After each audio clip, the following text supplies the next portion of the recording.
This was once a world without owners, a planet of endless horizons, where land was not yet property, and borders were drawn by rivers and mountains, not kings.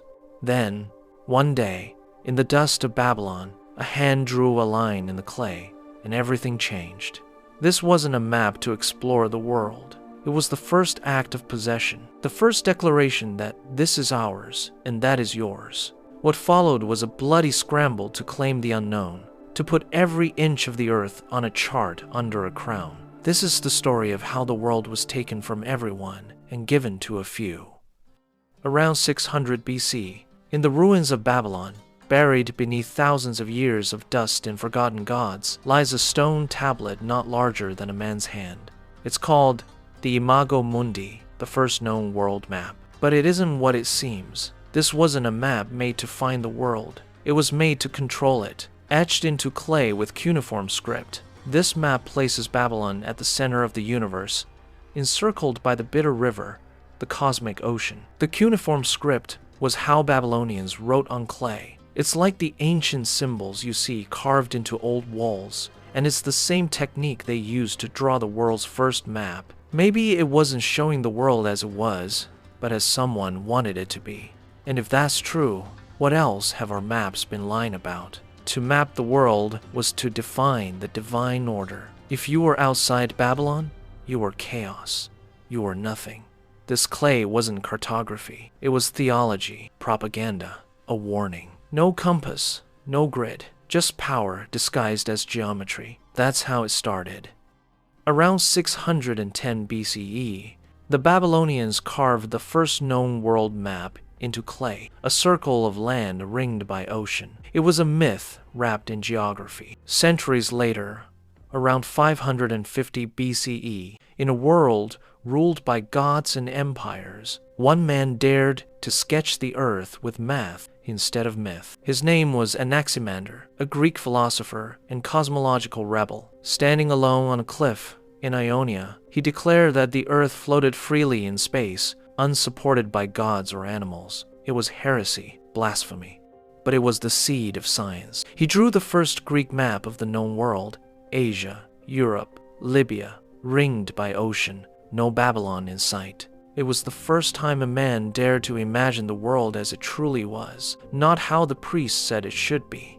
Then, around 240 BCE, came Eratosthenes, a librarian of Alexandria, who became the first to measure the planet. He noticed that, at noon in Egypt, in the city of Alexandria, a tall pillar cast a shadow. But in Syene, modern Aswan, far to the south, the sun stood directly overhead. Eratosthenes measured that tiny angle, compared it with the known distance between the two cities, and through pure geometry, stretched the numbers around the globe. His answer: about 40,000 kilometers, astonishingly close to Earth's true size. He invented latitude and longitude. He built a grid to trap the Earth. But for his truth, the world paid him with oblivion. When Rome burned the library of Alexandria, they weren't just burning books, they were burning proof.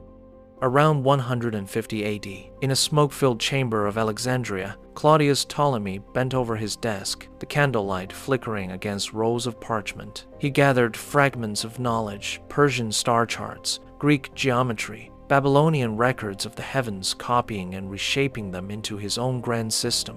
To some, he was a master who preserved ancient wisdom. To others, he was no more than a data thief, weaving stolen truths into a crown he would wear for centuries. For 13 years, he plotted maps using second-hand knowledge from sailors, merchants, and spies. His masterpiece, Geographia, introduced a coordinate system to the world. He encoded the Earth into points and numbers. He standardized geography, giving the West the tools to manipulate space. But his maps were riddled with miscalculations, some accidental, others intentional. Where Eratosthenes had measured the Earth at 40,000 kilometers, Ptolemy shrank it to just 28,000. A smaller world was easier to conquer, easier to imagine in the palm of an empire. That error echoed through time. When Columbus crossed the Atlantic, he wasn't following the truth, he was chasing Ptolemy's lie. That lie led to the accidental discovery of an unmarked world, and the world was never the same. When Rome collapsed, Ptolemy's science slipped into obscurity in Latin Europe. But in the East, preserved by Byzantium, reborn in the Islamic world, his vision of the earth lived on. For 15 years, one man walked the edge between myth and measurement. He was Muhammad al-Idrisi, a scholar born in Ceuta, shaped by travels across the Mediterranean, and summoned to the glittering court of Roger II of Sicily. There, he gathered whispers and fragments, tales from Viking raiders, Berber traders, Silk Road wanderers, and Sufi mystics. His masterpiece, the Tabula Rogeriana, engraved in silver, charted continents with a precision Europe could not yet dream of. It even predicted mountain ranges the West had not yet named. But his reward was silence. After the king's death, the new regime declared his maps were too dangerous, too powerful. They ordered them destroyed. Why? Because knowledge is power. And al-Idrisi's map gave the Islamic world a vision of global reach, just as Europe was beginning to rise again. Only one copy survived, hidden in the tomb of a Jewish scholar. But when knowledge is locked away, ignorance grows bold. After al-Idrisi's maps were silenced, Europe filled the void with myth and ambition. The East held the wisdom, but the West held the ships. Discovery was no longer a wonder. It had become a weapon, and the race to redraw the world had begun. Then came Christopher Columbus, a Genoese sailor, bold and dangerously ambitious. He wasn't a scholar, he wasn't a scientist. He was a navigator, driven more by obsession than precision. He believed he could reach Asia by sailing west faster, cheaper, and without bowing to Muslim trade routes. Portugal said no. Spain, desperate for power, said yes. They gave him ships not in search of truth, but conquest. Columbus didn't set sail to prove the earth was round. Everyone already knew that. What he wanted was a shortcut to the empire. But he carried maps built on Ptolemy's broken map, convinced Asia lay just weeks across the Atlantic. Instead, in 1492 CE, he struck an uncharted landmass. He would return again and again, making not one but 4 voyages across the Atlantic, each time convinced he was nearing Asia, yet each time uncovering more of a world unknown to Europe. At that moment, every map on Earth shattered. For a time, he was celebrated as the man who bridged worlds. But power poisoned his legacy. As governor, he ruled with iron and chains, enslaving natives, taxing settlers, and bleeding the land he thought was Asia. By 1500 CE, the crown turned against him. He was arrested, shackled, and shipped back to Spain in disgrace. Columbus died in 1506 CE, still clinging to the lie that he had reached Asia, never knowing he had stumbled upon an entirely new world. The islands of the Caribbean, including the Bahamas and Hispaniola, which opened the gateway to the Americas. For decades after Columbus's death, mapmakers across Europe scrambled to redraw the world, but none would change the game as dramatically as Gerardus Mercator in 1569, a Flemish cartographer with a fevered mind and a dangerous idea. He unveiled the Mercator projection, a flat map where ship routes curved into perfect straight lines. It was built for sailors for power on the seas, not for truth on the land. But to make it work, he bent the earth itself, stretching the poles, warping the south, and inflating the north until Europe stood twice as large as it truly was. It wasn't science. It was an empire disguised as geometry. Kings adored it, colonizers bankroled it, missionaries spread it, and to this day, the map on your classroom wall still echoes his distortion. The north grew vast, the south shrank small, continents became propaganda, because in Mercator's world, truth wasn't the goal, power was. Fast forward to 1855, 3 centuries after Mercator's projection reshaped the world, a Scottish clergyman named James Gall dared to suggest a correction. Gall's vision was radical for its time. He wanted size to reflect reality. Africa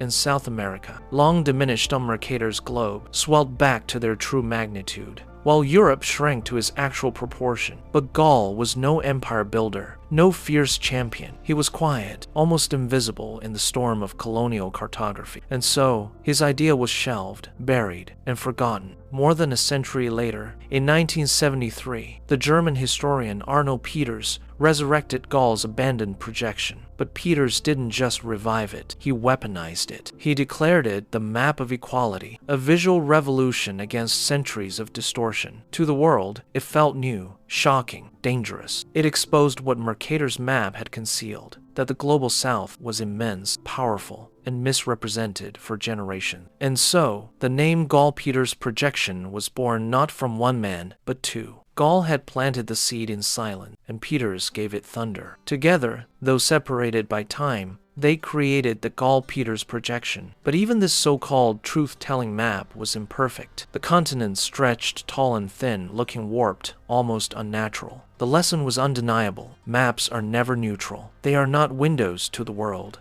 They are weapons. They bend reality, not only to show the earth, but to decide who owns it. The age of discovery wasn't about finding new lands, it was about controlling the lands already known. Kings no longer sailed the seas, they sent others, and cartographers became the architects of the empire, their lines drawn in ink and blood, shaping the fate of nations. After Columbus collided with the Americas in 1492, the world map cracked open like an ancient tomb, and power spilled out. But here's the sinister truth. Maps didn't just follow the voyages, they led them. Mapmakers often fabricated coastlines and added imaginary islands to mislead rival nations. Juan de la Cosa, a Spanish navigator and spy, drafted the earliest map to depict the New World, but his original, locked away. What we see today is a copy of a story altered by monarchy. In Portugal, a secret master map called the Padrão Real was maintained under armed guard. Only the king and his most trusted captains could glimpse it. If a sailor leaked a shoreline, he was executed. If an explorer invented a new one, he was pardoned, knighted, even sainted. The map became a weapon. Borders were drawn in blood, not ink. And the Mercator projection? That convenient design stretched the world to help ships navigate straight lines, but at a price. Africa was shrunk. Europe ballooned. Greenland appeared as mighty as a continent. Why? Because geometry could serve an empire, and the map was now a stage for domination.